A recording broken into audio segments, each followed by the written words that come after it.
如果你已经在关注 NMN 抗老，那今天这个内容绝对是你不能错过的一次升级。我们要来聊一个更进阶的大脑保养策略，就是把 NMM 的能量供应跟另一个超级成分的硬体修复能力结合起来，打造一个堪称完美的黄金搭档。好的，今天我们会依序聊到这个黄金组合的原理是什么，然后深入到科学观点，接着给出具体的补充策略，最后还会有很实用的品牌指南。整个听下来，你就会有一个非常完整的概念。好，第一个重点来了，你可能会想，为什么偏偏是 NMM 加上猴头菇？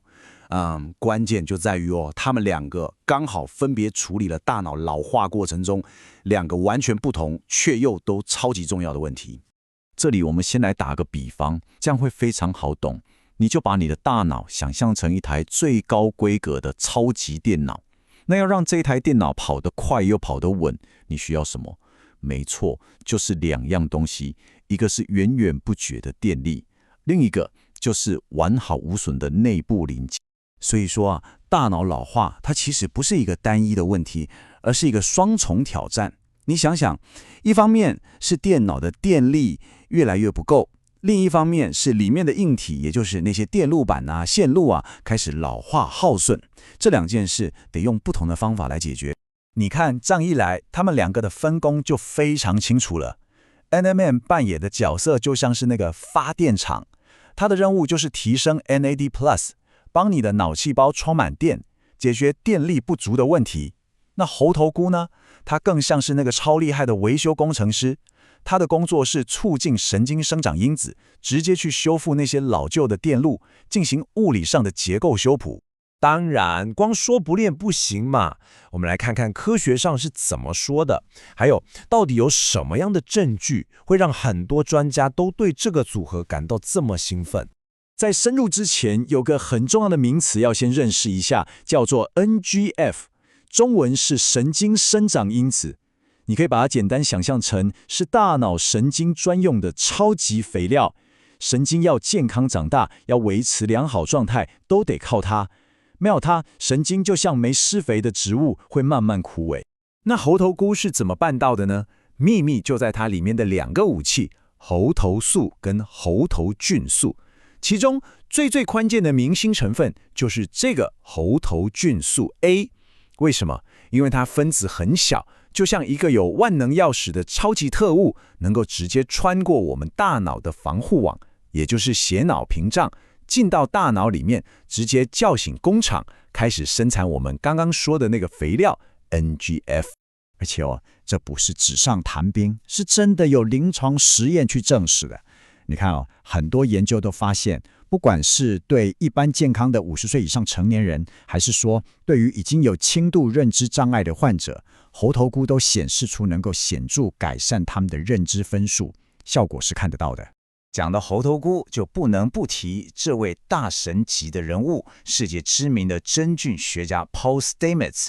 他就是猴头菇神经再生能力最强力也最知名的倡导者之一。他的背书分量可以说是非常重的。那后来为什么猴头菇会这么红呢？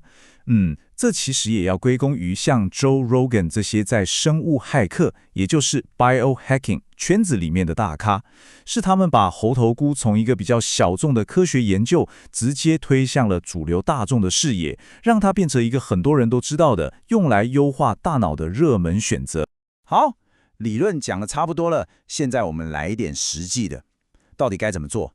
接下来我们就来看看要怎么把这些知识变成一个你真的可以执行的策略。别担心，不管你的预算有多少，或者你喜欢吃保健品还是天然食物，都有方法。基本上你有2条路可以选。 A 计划就是吃补充剂，这个方法的优点是快、很准，剂量很精确。 B 计划就是用食疗的方式，自己买干燥的猴头菇来煮，好处就是比较省钱，也比较自然。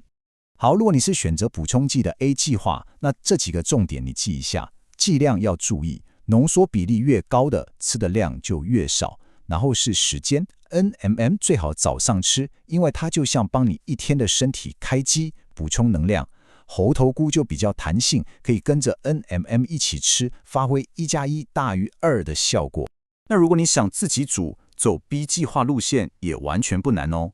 干燥猴头菇会有一个天然的苦味，但只要照着这几个步骤，泡水、去蒂头，然后像洗海绵一样反复挤压，把黄色的苦水洗掉，处理完之后拿去炖汤，就非常好吃了。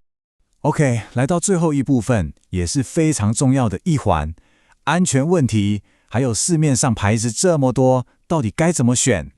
基本上猴头菇算是非常安全的，不过有几点还是要注意一下特别是如果你有在服用降血糖的药或是抗凝血剂，最好先问过医生。但这里有一个很有趣的点，有些人回报说吃了之后皮肤会觉得有点痒痒的，这其实可能是一个好现象代表神经生长因子 NGF 正在活化，你的神经可能正在再生。我知道市面上牌子很多，常常看得眼花缭乱，别担心，这里帮大家简单整理出3个主流方向。你的目标是什么？如果就是要最强的大脑修复效果，那你就去找有标榜猴头菌素 A 的。如果你想找一个信誉好、最保险的牌子，那 Paul Stamets 自己的 Host Defense 就是首选。那如果你的考量是 CP 值，想要经济实惠，那就找标榜100% 子实体萃取的品牌。好啦，我们来总结一下今天讲的最重要的核心观念就是，你不能只帮你的大脑充电，也就是补充 NMN， 你还得同时去维修它的硬体，也就是靠猴头菇来修复神经，把细胞能量跟结构修复这2件事结合起来，才是一套真正完整可以看长远的大脑保养方案。所以最后也留一个问题给大家想一想，回头看看你自己的大脑保养计划，你是不是一直以来都只顾着为电池充电，却忘了其实硬体也需要维修呢？确保你的策略是2个面向都有顾到。